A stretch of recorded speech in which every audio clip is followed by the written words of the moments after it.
for that 1 hour to give your brain a rest, where Right. it's not thinking what if, what if, what if, what if, but to actually just focus on the ball and say, how do I win this point?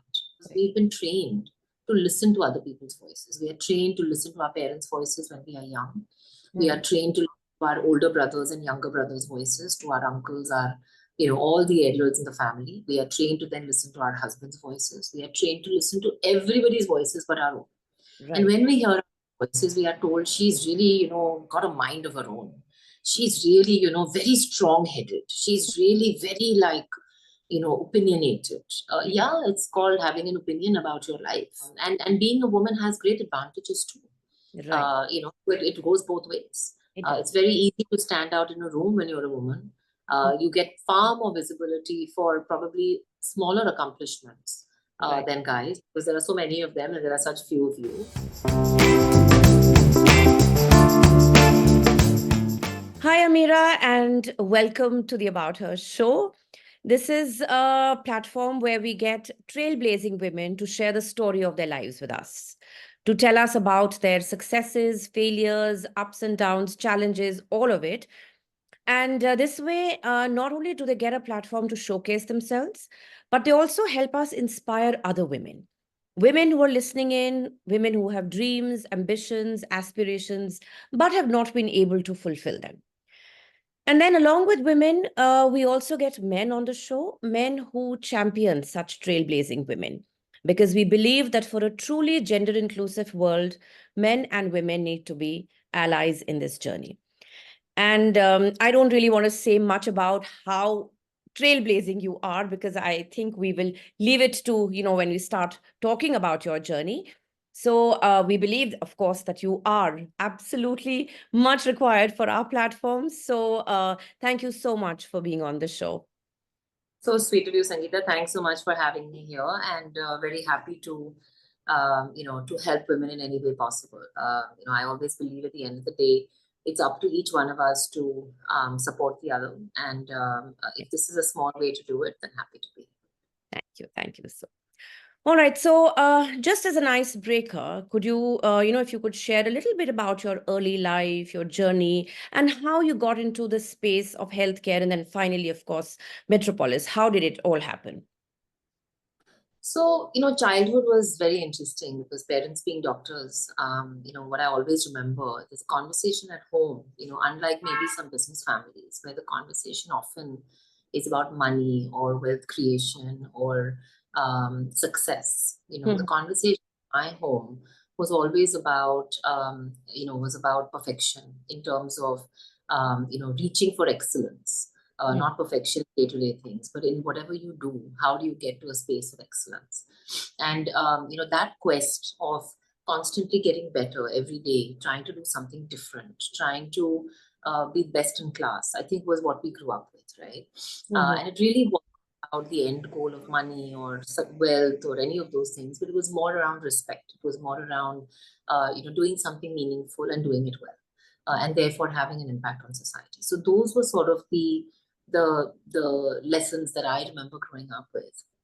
And the other thing which I remember, which was very helpful to me, was what my dad always said to me, was about, he always said, weird is good.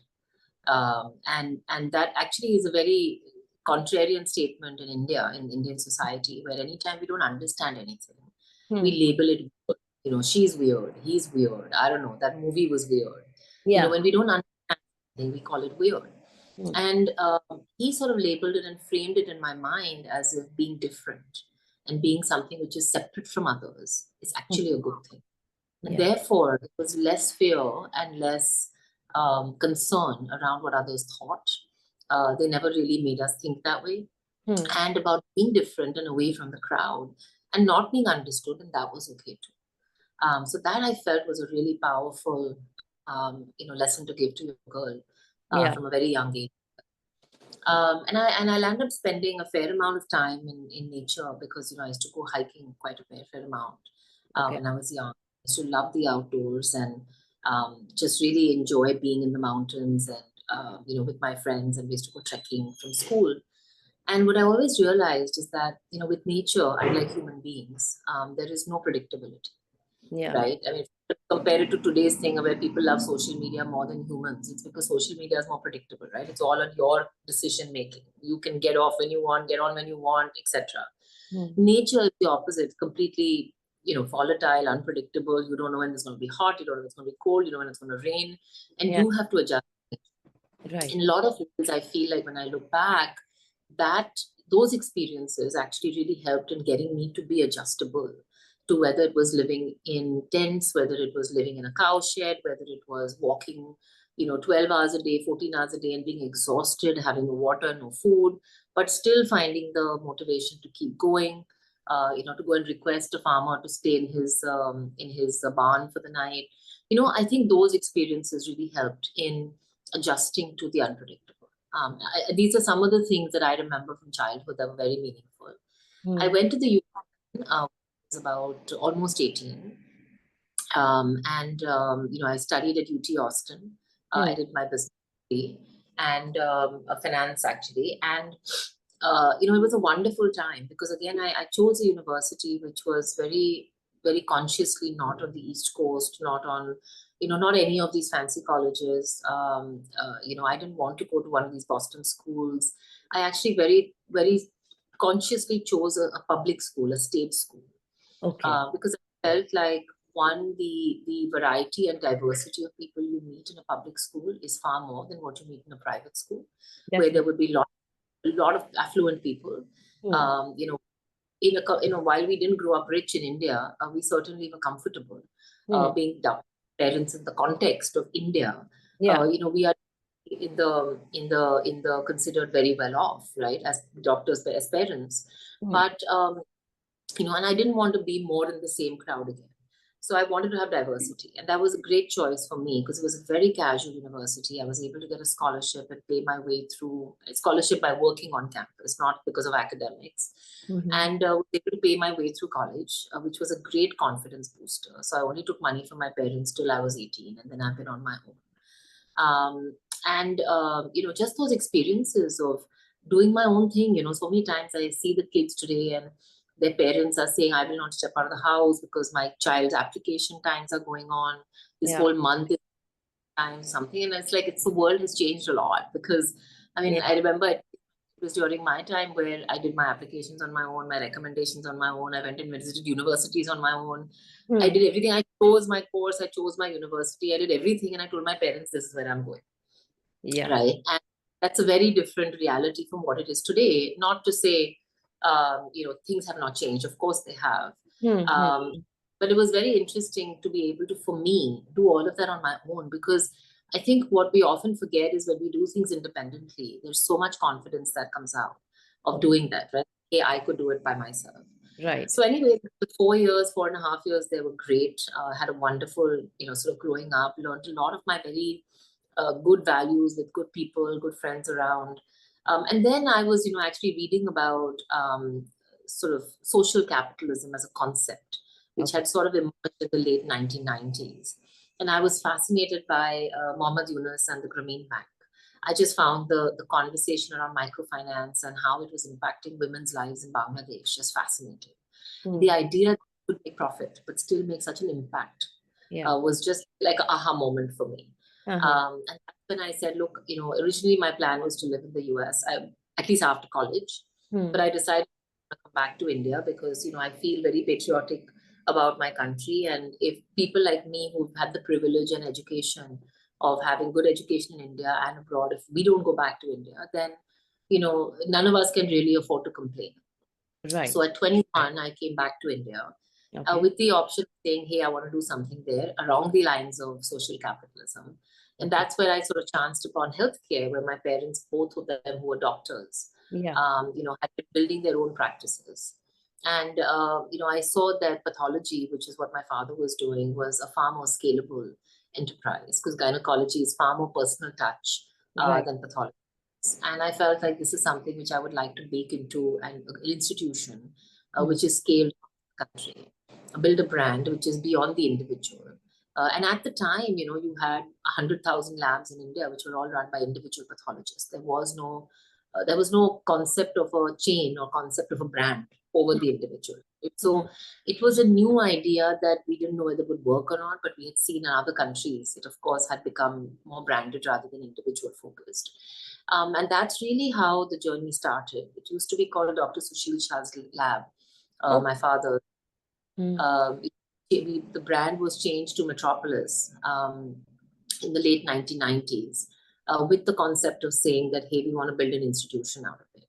Okay. And that's how the journey started for me in 2001 to say, hey, how do we go now from one lab, which is running as a medical practice in Yeah. the individual's name, to really building an institutional brand, which is based on the name Metropolis and stands and has minimum standards in multiple locations. And Yeah. how do you build that brand in new markets, right? Because while Dr. Sushil Shah's lab was well known in South Bombay, it Yeah. was not a household name in every city of the country. Right. So Right. how do you really first convert that to Metropolis, get people aligned, and then how do you take it forward? So that's been the journey, and that's how it started. Wow, it was extremely fascinating to hear the whole thing because, yes, like it's like the culmination of everything that you grew up with, then what you added on to it. So, actually, like something like a secret sauce for a fantastic recipe because if you look at it, I mean, the way you were raised, to I think also the amount of independence you were given by your parents to take your decisions and the fact that you owned those decisions, then you chose to came back. So it's all, coming together very, very well. And you can understand how you are where you are today because I think it's all these little things which go on to make the person. So extremely interesting and very, very inspiring also. So tell me, any journey, anything that we want to do in life is always, fraught with challenges. I mean, we can never have a smooth sail. So I'm sure your journey also must have been full of challenges of different kinds. So if you could elaborate on some of them, and in particular, if you feel, if some of those challenges were gender related because of the fact that you're a woman trying to do this. You know, while I think outwardly in the cities, you will hardly ever meet a man or a woman who sort of express their gender bias or sort of have a very strong viewpoint. Hmm. In our country, I still find that subconsciously, the way we are conditioned, the way we are trained, the way we talk, still leans into a lot of gender bias without us even realizing it, right? And I think that goes both ways. It's not just for women, it's for men as well. And I think really part of the journey or part of the story of changing it going forward is about watching how we talk. It's about, and it's small things. And when I was talking to my husband, and we have a daughter and two sons. Um, and often, for example, we'll be talking about something and somebody will make a comment on my daughter and Hmm. say, oh, so pretty. And then somebody will look at my son and say, oh, look at him, how sweetly, how he laughs, right? And I found that there's a consistent pattern in that. The consistent pattern is talking about the guys, whether he's smart or not, whether he's laughing or not, whether he's XYZ or not. But with the girl, it's usually about how pretty she is, or this color makes her look pretty, or this bowl makes her look pretty, etc. Yeah. And I think from a very young age, we put so much emphasis on women for their image. And we train them accordingly that, their face, their looks, their skin, the way they present themselves is the most important part of who they are. Yeah. And that is their ticket to success in life. And how is that their ticket to success in life? Because that will make them find a really successful husband, Hmm. right? So I think this whole idea of this very early conditioning that we go later, and how daughters watch their mothers constantly fuss and fret over the mirror. I'm so fat, look at this paunch, look at this, look at that. We keep bringing that message very clearly to our girls. And with our guys, we don't. We say, look, what you do, what you think is actually what people are judging you on, not on how you look. Hmm. So I feel like, just really changing some of those things as we go forward is really important for us. But I digress. Along the journey, I think there, like you said, it's been a challenge, and thankfully, it's been a challenge. I would have certainly not wanted a smooth sailing journey because I don't believe you learn as much in a smooth sailing journey. Hmm. Mine has been 23 years, has been fraught with lots of ups and downs. It's been a total roller coaster. I'll give you some examples. I mean, initially it was more about, having a really subscale business, which didn't have any capital, right? Because coming from a doctor's family, we had a lab which was 7 crores in revenue and about 2.5 crores in EBITDA. Very financially, profitable, doing well, but small. And it had what it had, which was larger than the financials, was the reputation in South Bombay. And really the question was, how do you take that reputation? And how do you now go and utilize that reputation and that infrastructure of good quality, good test menu, and how do you use that in other cities across the country? Easier said than done, because healthcare is a very hyper local business. It's not only Bombay, it's like in Bombay, in every nook and corner, you will find a relationship based lab, and everybody will go to their relationship in their Nepensi Road or in their Breach Candy or in their Prabha Devi, etc. Right? So it's very local. So how do you first even build it in Bombay city, and then how do you take it outside? And I think along the way, the initial challenges were about no capital. So we actually, I remember from 2021 till 2015, me and my father also, who became non-executive by 2004 approximately, were only taking a salary from the company, and all other profits we would reinvest back in the business, and that was done continuously for whatever for 14 years. And my salary was not great in those years. It was 1 lakh a month, 2 lakhs a month kind of numbers, where I had to really be careful and watch in what I was spending, what I was doing. Right. So capital was a challenge in those days. How do you really take it from one place to another?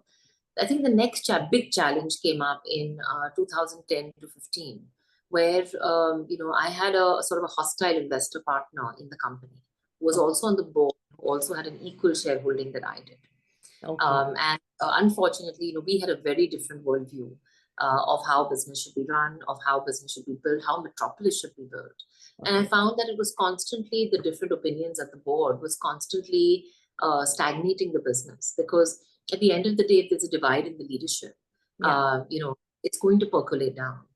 So while there was, a stagnation at the board, and we couldn't make clear decisions on which way I want to run it, and I didn't like the idea that I was being handcuffed,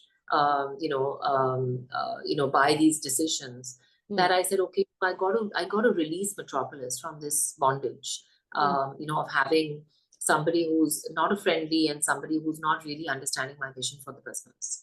And what I landed up doing is, we had Warburg Pincus at the time, who owned 27% in the business. So for many reasons, I landed up buying out Warburg Pincus's share. And that was because I took personal debt to do it. I didn't have the capital, as I mentioned.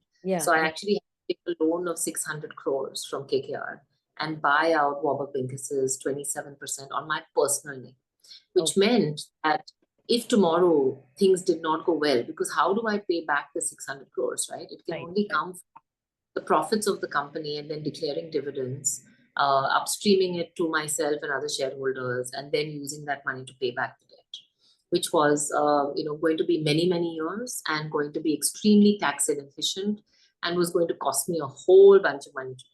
But I decided to take that punt, and I went ahead and did that. The unfriendly investor then exited about 6 months later to Carlyle.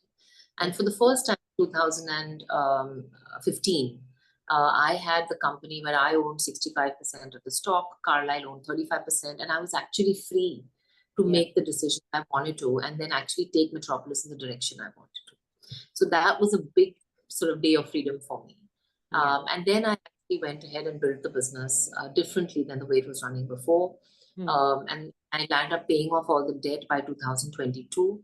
But even from 2015 to 2022, whatever dividends we declared went straight into paying off bank loans. So 2022, Sangeeta, is the first year where after that, if we declared dividends, it actually went into my pocket. 22 years after starting to build the business. So lots of challenges along the way. And I've only named some of them. But your question was around gender. And for example, even if I talk about this unfriendly investor, when I landed up buying out Warburg's share, and I was doing it actually as to get, because I had made a commitment to Warburg that I would give them an exit after 4 or 5 years. And the internal challenges were not allowing them to exit. So I actually bought them out to sort of live up to my promise to them. That look, I promised you that I will give you an exit in 5 years, and here I'm giving you an exit in 5 years. But when I did that, I think it really hurt the ego of the hostile investor. Okay. Male, how could she do this? Yes. How is it possible, etc., etc. So Yeah. I've seen many situations in which uh, men, one, don't like to be beaten at their own game. Yeah. Second, they're not always comfortable dealing with women. I've been in situations where I'm dealing with a potential partner, and the whole time he used to look at me, and he would only look at my general manager because he was a guy, because Yeah. he couldn't look in my eyes and actually negotiate with me. Now, how much of that is bias? How much of that is discomfort? Is difficult to tell. So there have been many, many situations I've seen where I've had a partner hit on me. A 70-year-old man, make a move on me at a partnership dinner. So you sort of get used to Yeah. dealing with men in all different avatars, Hmm. and even customers, right? How you go Right. in for meeting, and sometimes a customer may take it a different way or Yeah. desire something more from you. Yeah. So I think learning how to deal with those situations, being aware that you're a woman, but Yeah. not letting it become an obstacle, or Correct. not let it become an excuse Hmm. that, hey, I couldn't do this because of that reason, or I can't do this because it's a blockage.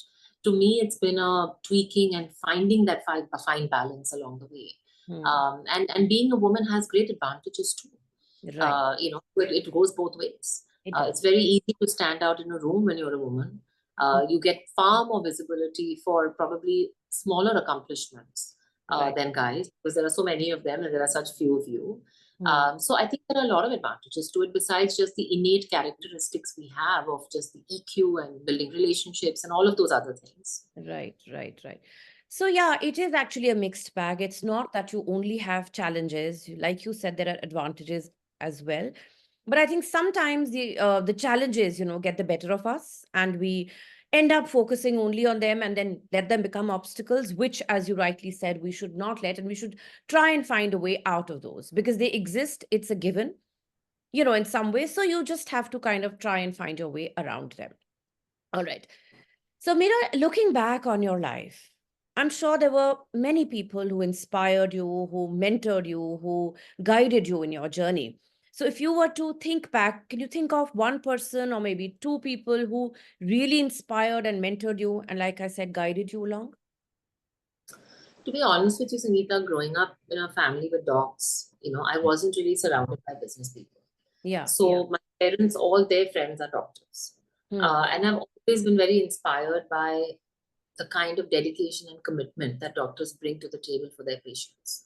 And Right. that has been something which has been a very fundamental principle, which I've seen with my own parents, I've seen with other great doctors, and been very inspirational for me.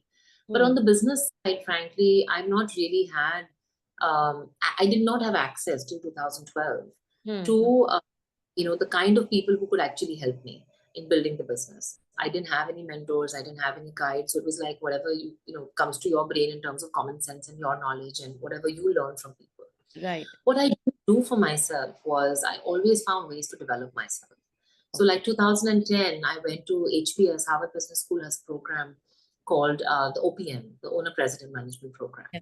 And I went for that program, which was 3 weeks at a time, for 3 years consecutively, because I was like, I need to be back in a learning environment where I'm learning. Because at Right. the end of the day, as an entrepreneur, it's only when I evolve, I can get my organization to evolve. Correct. Otherwise, if I stagnate, the organization will stagnate.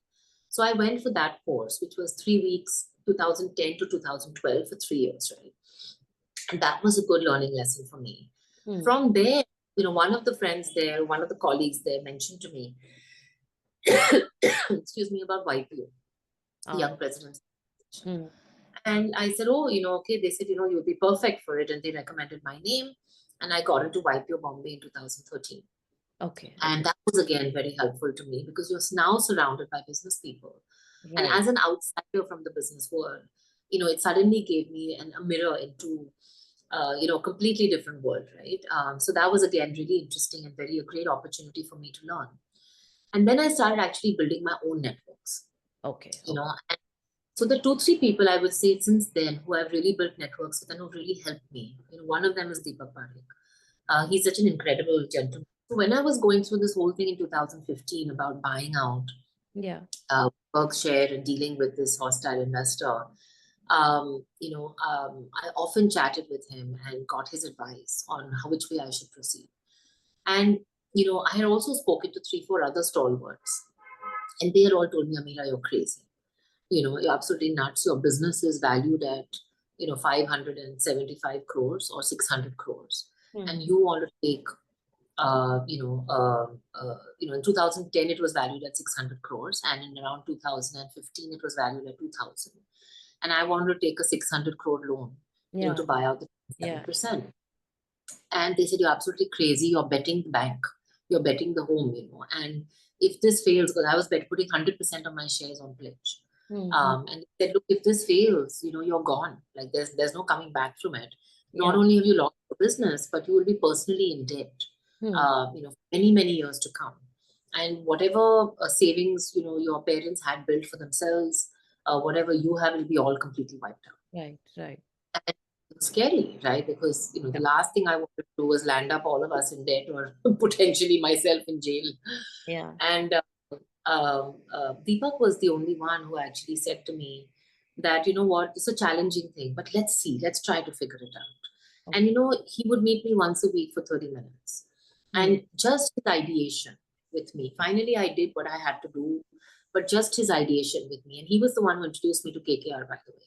Okay. His ideation with me, just to think through it, just to make it, real for me, was something I'll never forget. I have so much gratitude for the fact that there was somebody so senior and credible who believed in me and said, look, you can do it. And however challenging it is, let's think of a way. Correct. And, I finally, when I landed up doing it, so he was a very significant, I would say, influencer at that point of time, just from a confidence perspective, more than even anything else. Actually, sometimes you just need somebody to listen to you, to just vent what you have, share your thoughts and feelings, and then, give you an objective view. That I think is very, very important. The objective view is very important, Sangeeta, because what happens is, you can also vent to your friends. You Yeah. can also vent to 5 people, right? But the question is, who's on the other side and what do they say? Right. If the person on the other side is somebody you respect, who's credible and who has authority in the subject, and they turn around and say, you can do it. It's possible. It's real. That gives you that 10 minutes of hope to say, okay, let me take the next step. Right. And that's what that really stood for me at that point. It was just a hand on my head to say, this is possible.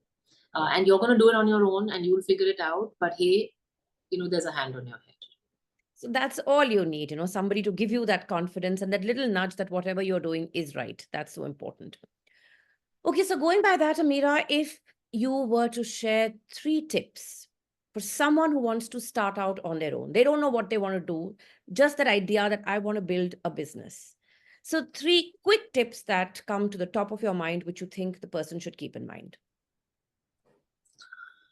It depends on who the person is. Okay. I mean, in terms of whether, because there's so many things, but if they want to build something, I would say, number one, you have to be obsessed. For me, I've always said Metropolis is my first child. And the reason I say that is because usually we're all obsessive about our first child. I would wake up every morning thinking about Metropolis and I would go to bed thinking about Metropolis. And that's all I thought about all day, every day. What can do better here? What can change here? What about this? What about that? Just constantly to think about what you can do more and more. So that obsession is very important when you're trying to build something. Okay. I would say that's one. I think it's quite difficult to have a great deal of balance initially when you're building something, because a balance generally means your emotional energy is split in multiple places.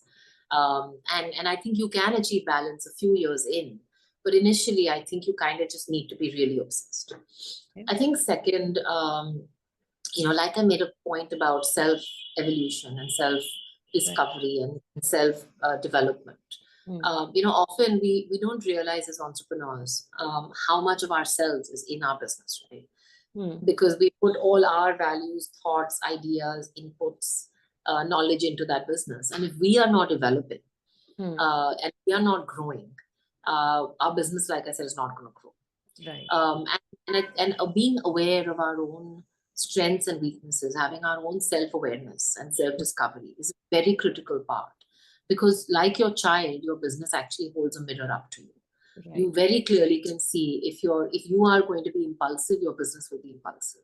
Mm. If you get angry and impatient and irritable, that will be the culture of your organization. Correct. So the more aware we are of ourselves and how to balance our own emotions, I believe the more successful the organization will be.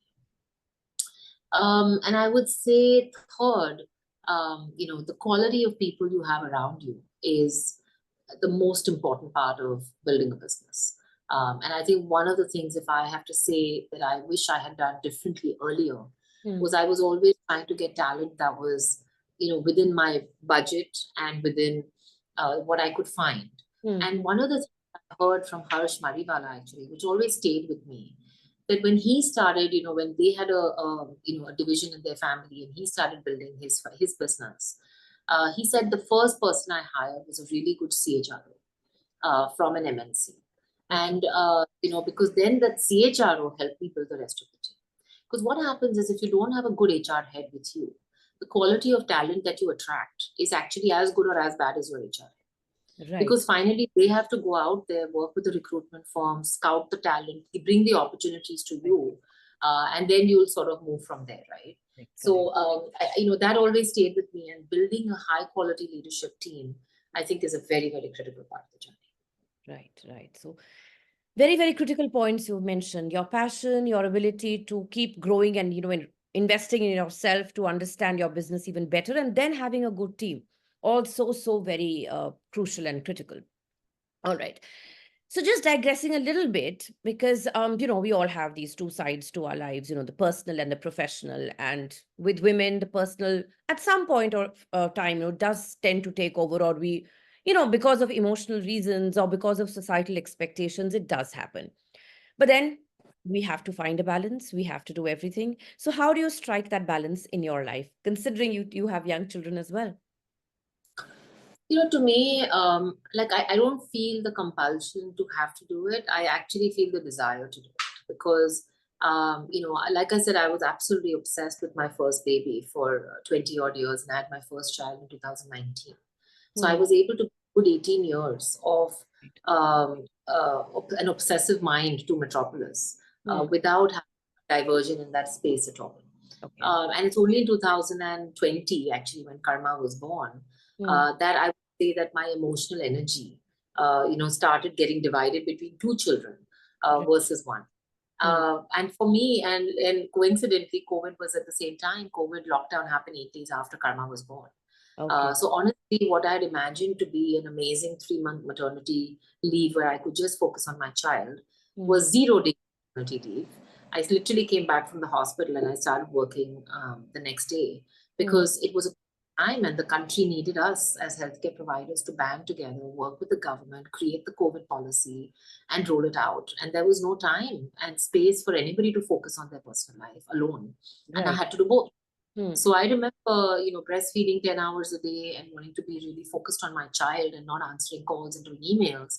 But that also meant I worked 10 hours otherwise, which meant I slept 3-4 hours every night. And that's fine because it meant that I was doing two things which were so crucially important to me. And I think therefore it's never felt like a hard balancing act. One, because I'm extremely lucky and privileged to have the financial resources to have a good staff and that support system at home. That makes a lot of a difference. It's easy to say, hey, I can do it all. If you don't have the resources or the support system, it's very tough, right? So luckily I have that. And second of all, I think it's a mindset. It's about saying I really enjoy doing both. For me, one is not a possibility over the other. Actually, I feel my work and my intellectual ruminations and my intellectual ability to think and use my brain actually makes me a better parent. Because one, it makes me more logical, it makes me more rational, rather than being only emotional, where anxiety can get the better of you as a parent. It allows me to actually plan better. It allows me to enjoy my emotional time with my children much better. And vice versa. My time with my kids really allows me to be a better working parent, I would say. So to me, these are now two sides of the same coin. And I don't find it as a weighing scale with a balance. I just feel like I flip over the coin, I become professional in 1 minute, I flip it back, I become a mother in the other moment. And it feels very natural. So I think it's not about balance, it's more about integrating the two sides, isn't it? Because work is important and this life is also important, family is equally important. So rather than considering them two separate parts of your life, if we feel that they are integrated, they are one, and depending on what is required when or who needs us when, we just need to kind of, change and be there. Of course, prioritizing what is important. So yeah, I think that's kind of the way to be. Okay. So moving ahead, Ameera, of course, building a business, challenges, tough journey, but eventually, getting to where you wanted to, and of course, more and, above and beyond. But setbacks and disappointments are also a part of our life, and these could be personal, these could be professional. And one has to find a way out of those as well. So, what do you do when you are faced with a situation which is not to your liking or not what you wanted or imagined to be? So, I mean, there have been a fair number, Sangeeta, along the way, professionally, personally, both. Yeah. And I found myself, if I go back to that time of 2015 when I was raising the debt, and I remember I woke up every morning at 3:34 without fail in panic. I would sweat, I would be in panic. Because the question that kept going through my mind is, what if I fail? What if I fail? How am I going to pay this money back? I'm going to lose the business, etc. I'm going to lose everything. And I would wake up every morning in a panic. And the only way that I could actually deal with it was, one, not judge myself for being in panic, because it was natural for what I was going to do. And everybody was telling me I was insane. But I still felt the need to do it. But the way I could balance it is not to say, okay, I am going to wake up probably at 3:34 and, really afraid about what I'm doing. But what is it that I can do in the rest of the day that allows me to balance it? And what I did in the rest of the day was obviously worked very hard, but I took out an hour every evening to play tennis. And that was a big changer, game changer for me, because for that 1 hour to give your brain a rest, where it's not thinking, what if, what if, what if, what if, but to actually just focus on the ball and say, how do I win this point? Right. And even there, I remember when I used to play tennis, often I was distracted. What if this? What if this? And I would keep telling myself, focus on the ball, focus on the ball. And that release of pressure from the brain used to actually help me cope. Right, for the rest of the day, and to lower my anxiety at the time, lower the panic at the time, and actually allow me to just focus on the task at hand. So I would say that's one way that I found of coping, with a very challenging situation at the time. Right. Another way was, I remember when I was 2011, I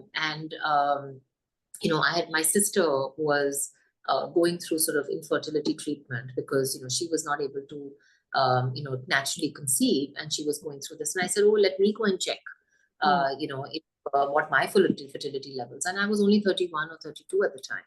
Okay. It was not very late in my life, but, I was getting to that boundary of 35. And I checked it, and my levels were really low.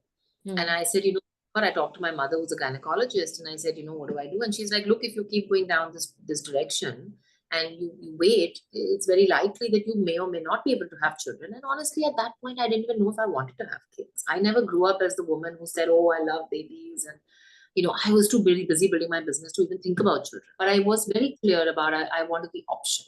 And I never wanted to be told in life, you cannot. So I said, look, I'm dating somebody, and I'm serious about the person, and he's serious about me. And so, I was chatting with him one day and said, look, I'm having these fertility things, and I'm thinking about freezing my eggs. And said, oh, really? And he understood the process from me. And as I was, understanding the process from my mom, she mentioned to me, and she said, oh, but, egg freezing, and this was 2012, scientifically, is not as strong as freezing embryos, which is, the egg and the sperm already fused. And she said, consider that. And I said, I don't know. I've been only dating him for 6 months. So I'm not sure whether this is a commitment I want to make, because if I, freeze the embryos, then you're sort of committed to this person, right? And you don't have that optionality. And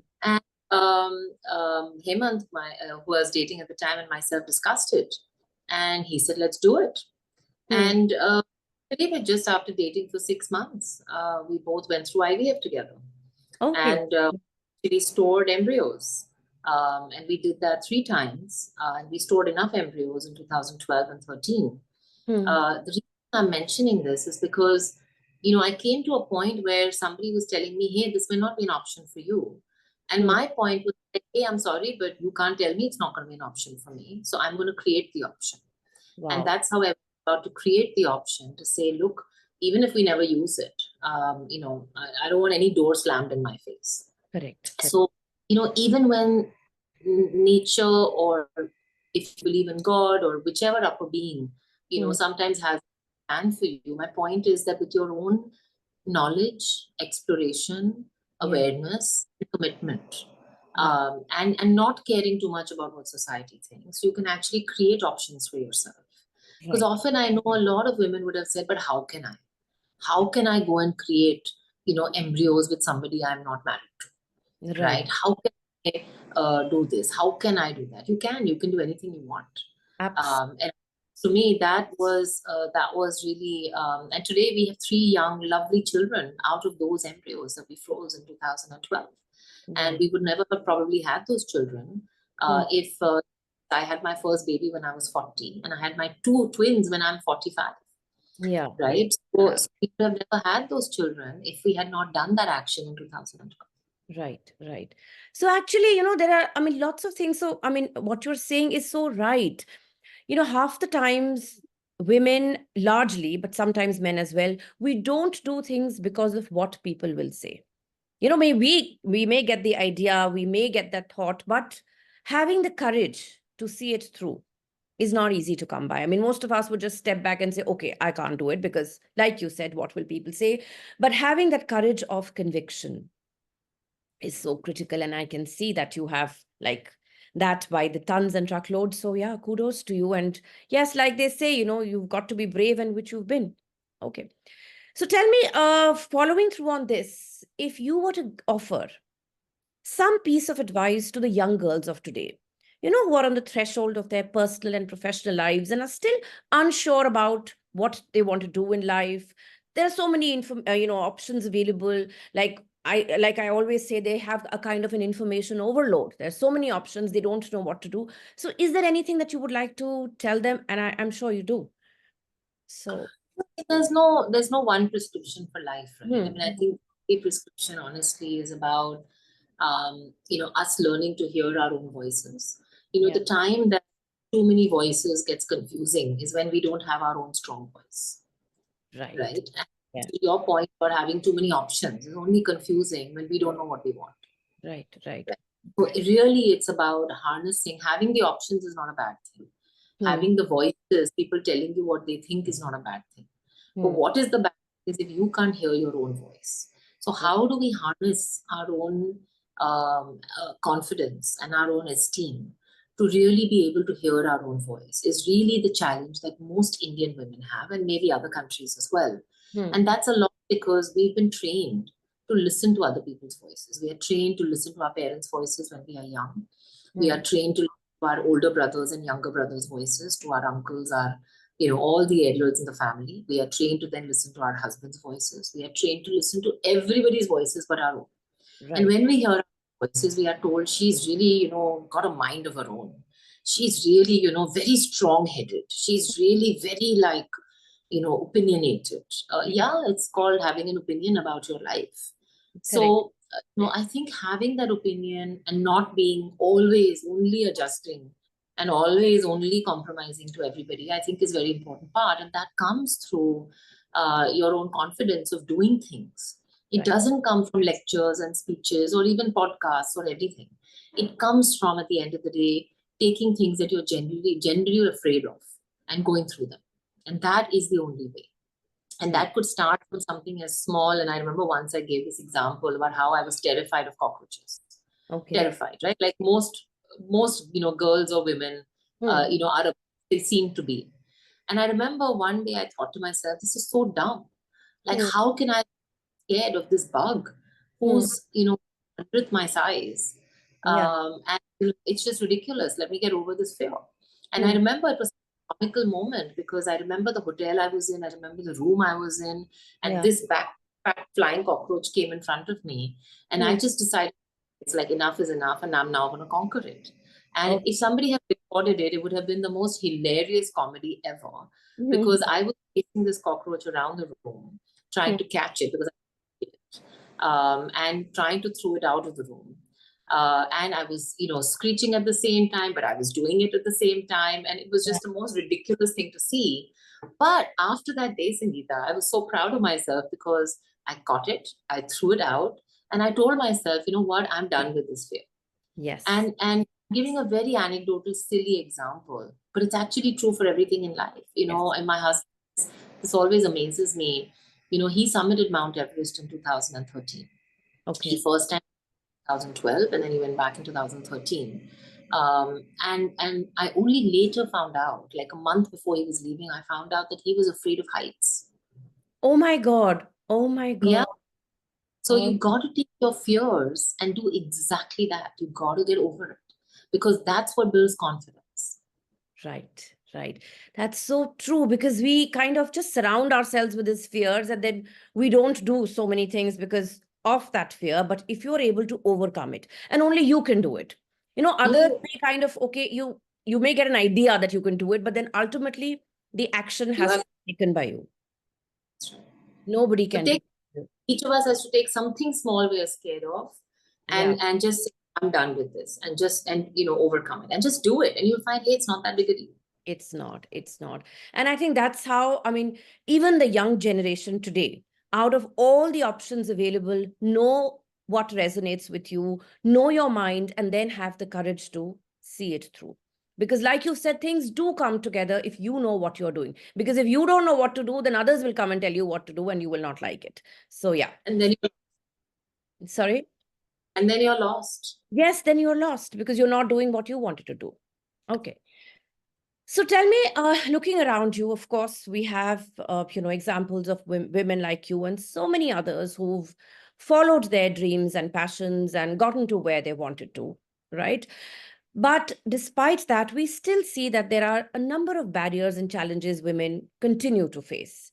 So if you were to look around you and see what are the things which come to your mind immediately, what are some of the biases that we still have to face despite all that we've done and the world is doing as well? I have a friend of me who's a friend of mine, a very close friend of mine, who's building a startup as we speak. And she was telling me, she's in her 40s, and Hmm. she was telling me she still finds a difference even in raising funds. We talk about a time now, where it's, there's so many opportunities for women to raise money from EVC, et cetera, and it is. Hmm. But about is still the journey that you have to go through to get there, right? Which is very different from the journey guys have to go through. Hmm. The women are questioned about, hey, do you have a co-founder? Yes. Why don't you have a co-founder? And why do those people ask these questions? It's because they're worried that, oh, what if they decide to just get married and have children, and then the business will, what will happen to the business? Or they perceive that women will not be committed to the journey because the lack of stability in terms of money or in terms of risk, they won't be able to handle. So there Hmm. are all these questions around what is important to women, how women operate, how they will react. And I'm not saying it's not true at all. I'm sure in some anecdotal cases it happens. But I've also seen anecdotal cases where the co founder man has said, this is too unstable for me, and has walked Yeah. away. Yeah. Yeah. Yeah. Right? So, we can't pick and choose the stories that we want to believe and the stories we want to ignore. Hmm. Hmm. Um, Capital raising has become easier, but is it equal to when? Answer is no, Hmm. right? The perception about growth, career paths, what women will do, what they won't do, how much risk they can take, how much they can't take. There's a difference again. Hmm. In a way that, for example, men bond or men build friendships is very different from the way women build friendships, Hmm. right? And intimate relationships. And generally, I find that guys are actually more uncomfortable around dealing with women on Hmm. an equal platform because they are just not used to it. Yes. You That. know, they are trained to see, either a Devi Ma, or they're trained to see their mother, or they're trained to see their daughter, or, a woman in a role of a sexual being. But Right. the in between the woman in the role of an equal professional, the woman in the role of a partner, the woman in the role of a business partner, I mean. These are things the men have not been exposed to. And Right. therefore they with it, you know. And I think a lot of times those biases come through there is actually through discomfort. They're not even conscious bias. Right, right. Because they are also used to seeing women, looking at women in certain roles, and it is difficult for them because they've also been brought up to believe that women exist only in these roles. So for them also, it's a shock. And of course, they're getting used to it, but we still have miles to go. And so, taking out from this, do you think platforms like these or organizations which promote women or talk about women empowerment and all of those things, do you think they can play a positive role, and they play a positive role in helping men and women get over these biases? See, again, the conversations are important to strike an idea, like you said, right? It's Mm. somebody gets an idea from something. But if that idea, you allow that idea to germinate, to cultivate, and then you harness an action out of it, Right. that's when it will be impactful. You hear it and then it sort of goes in the deep recesses of your belly and you move on. It's not really going to have any impact on your life. So I think education awareness is definitely important because it can be a first step. But after that, the action is necessary, which only each individual takes. That I totally And agree. take something from the conversation and try to apply it to your own life. That is true. I mean, this can kind of just strike a chord, give you an idea, but thereafter it is for you to take the action. Yes. All right. So another issue which is related to women and which I observe around me is the mental health of women. Now, till I think COVID struck us, whether it was mental health of men or women, we were not comfortable talking about it or even acknowledging that there could be issues related to this part of our being. But now, thankfully, people are accepting and going ahead with whatever needs to be done in that space. But do you think if we look at different stratas of our society and the different stages and experiences which women have to go through in their lives, do you think women's mental health is getting as much attention from themselves and from the society, or you think there is not much of a difference between men and women in this regard? No, I certainly think there are differences. I mean, I think biologically and physiologically, naturally, I think we are different. Yeah. And I don't think that's a bad thing. We don't need to be all the same. But I think what lands up happening is we apply our own generalized thought process on all women and all men, and that's when the problem comes in. We're Hmm. not always looking at them as individuals. We're looking them as part of a community. So Right. even often I find that while I have so many guy friends who will sit and chat about all kinds of things, but in their minds they have already pigeonholed me as a woman, Hmm. and that means certain things, right? Right. They're not looking at me necessarily as Ameera, which means something different, which could be a combination of male and female. Hmm. It could be I have some naturally male traits and I have some naturally female traits, Right. right? But we're actually categorizing people into gender, into caste, into community, because that's how our brain is sort of, pigeonholing everybody, right? So I think, look, I think the differences exist naturally, the way we are built. Do they have to be, the differences have to be a way to divide? I don't believe so. I Hmm. think if we could use a way to come together rather than dividing, and I think women have to just really focus on what our strengths are, and really leverage them to the utmost. And often we focus on playing the male game.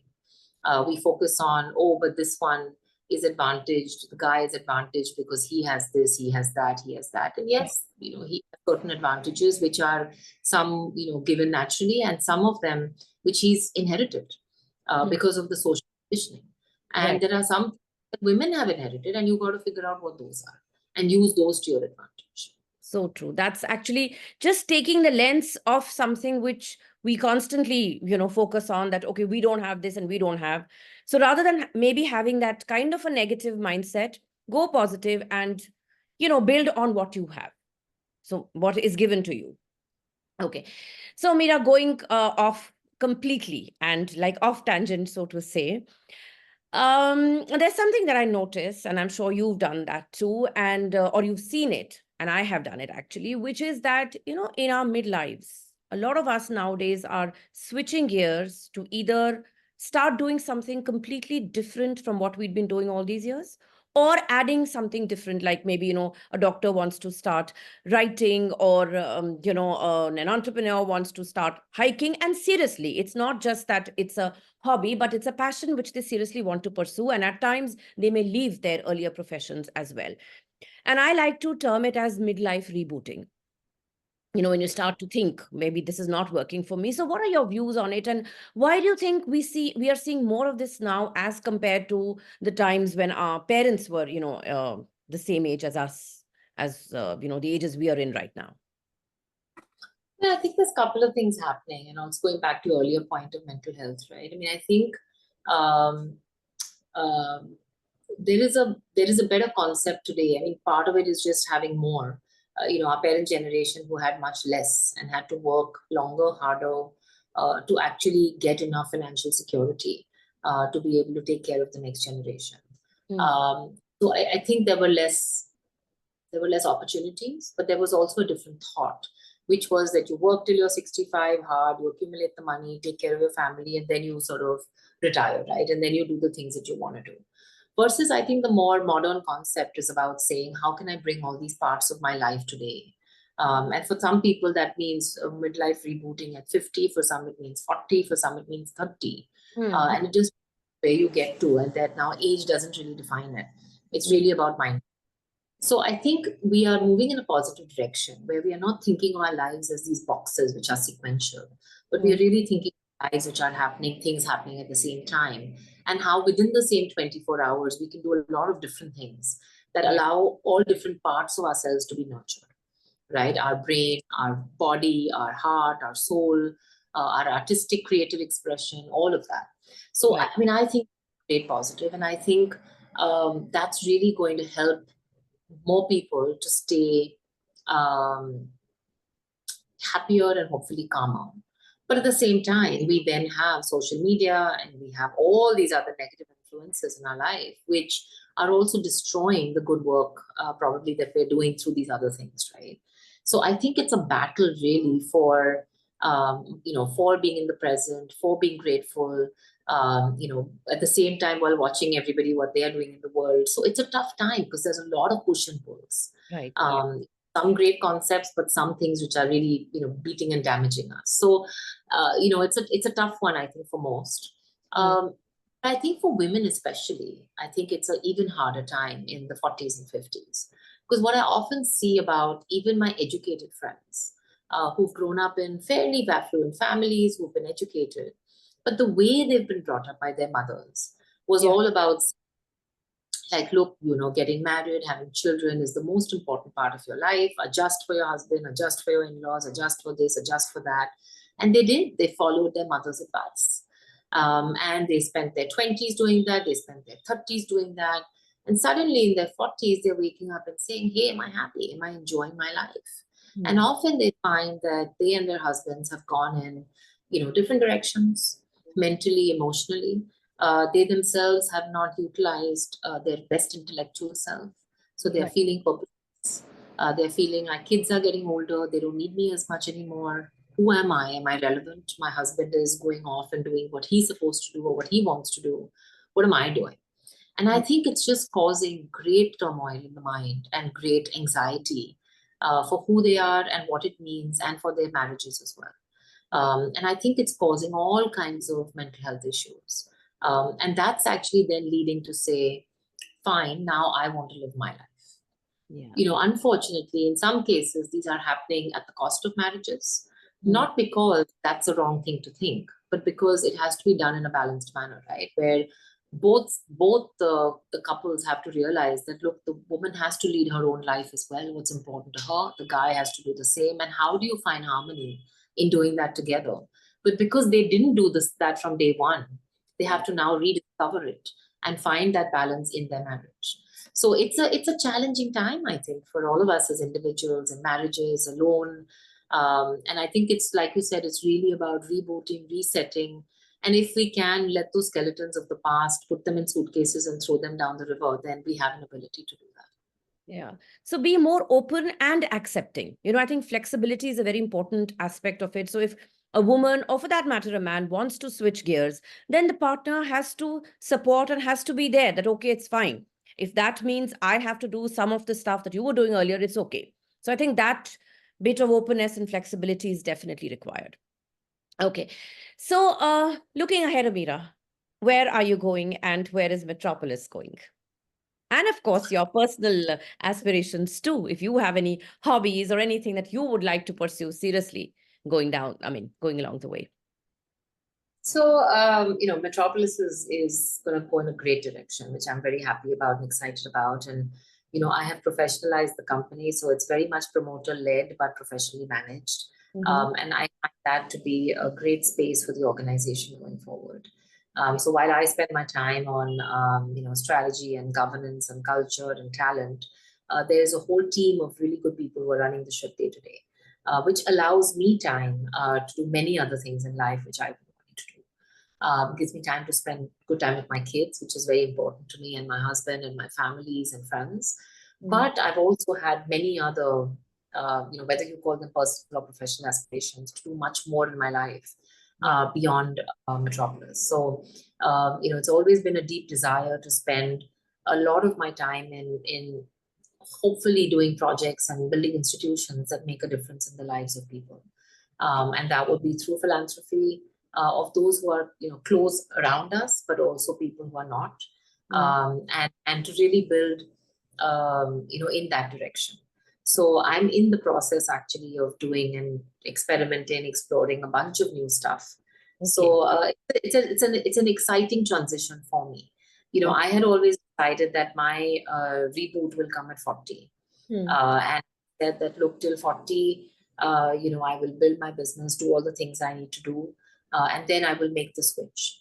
I'm 5 years late, but it's happened, and I'm very happy that I'm getting a chance to really balance all these different parts of my life, and it just makes me feel very fulfilled. And purpose led to be able to have different facets of my life that I can nurture. So it's an exciting time for me. I'm sure, because it's a different world altogether when you are able to follow your heart and do the things that you want to do. But like you pointed out earlier in the conversation, you have to have the courage to take that step. It cannot only remain in your head.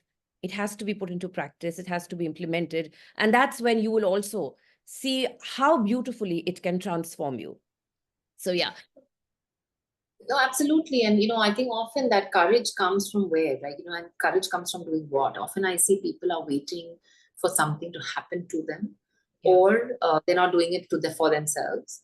And second, they're very scared of letting go what they have because they're not sure if they'll get the new thing. And often what I found is it's only after you close a door, you've decided, I'm going to shut this, is when a new one opens. Otherwise, it's very difficult to open new doors when the earlier ones are still wide open. You have to be willing to make those trade-offs. The trade-off of saying, look, I will be less in control of, let's say, for example, in Metropolis, I will be less in control of every decision every day. But the benefit of that, instead of being scared of that, I can say the freedom I get, the more time I get to look at the bigger picture of Metropolis is great, and to do other things in my life, which is great. But it's a trade-off. It is a trade-off. Right? Willing to make those trade-offs very consciously. And I think if you are, then honestly, everything's possible. Everything is possible. Like I always say, the world is your oyster. It is for you to go and explore and own things and do things that you want to do. But of course, you need that courage to do it.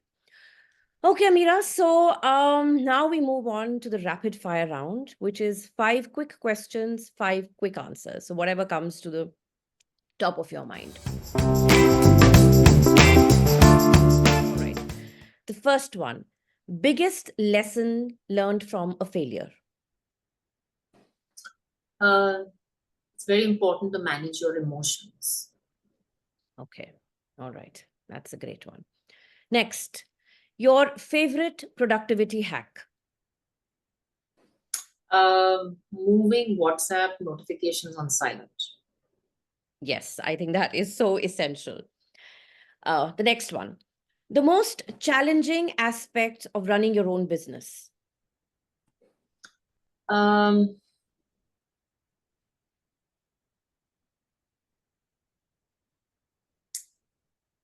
the same challenges as a parent. Balance yourself, you grow, don't control, and allow others to influence. Right. I think the ability to being able to let go. Right? All right. Yes. Okay. The next one. One word that describes your leadership style. Nurturing. Great. All right. And the final one, any favorite book or podcast? No favorite book, but there are a few which I've always enjoyed. Experiments with Truth by Gandhiji was my first favorite when I was very young. Atlas Shrugged by Ayn Rand was another favorite. Fine Balance by Rohinton Mistry, a third favorite. And another one called Black Heart, Thick Face by a Chinese author, which actually, in a very difficult negotiation, taught me a lot. Great. So that's kind of a whole set of them. All right. So that's the end of the rapid fire round and, of course, the conversation. And if I may say, an extremely fascinating and inspiring conversation. And lots of ideas, lots of food for thought in what you said. And it is for people, for listeners, for me to pick it up and work on it. I think that's the most important thing. So thank you so much for being on the show. And extremely... No, thank you for having me, Sangeeta, and thanks so much for chatting about so many different facets, and hopefully it's helpful to somebody. I'm sure it will be. We never know, it could be just one word, one sentence which just kind of resonates with someone. We never know, but thank you. Thank you so much. Thank you for tuning in to the AboutHer Show. If you enjoyed this episode, there's plenty more from where that came from. Our previous guests have shared some amazing stories, so be sure to catch up on past episodes. To keep up with our inspiring conversations and to never miss an update, hit subscribe, rate, review, and share the love.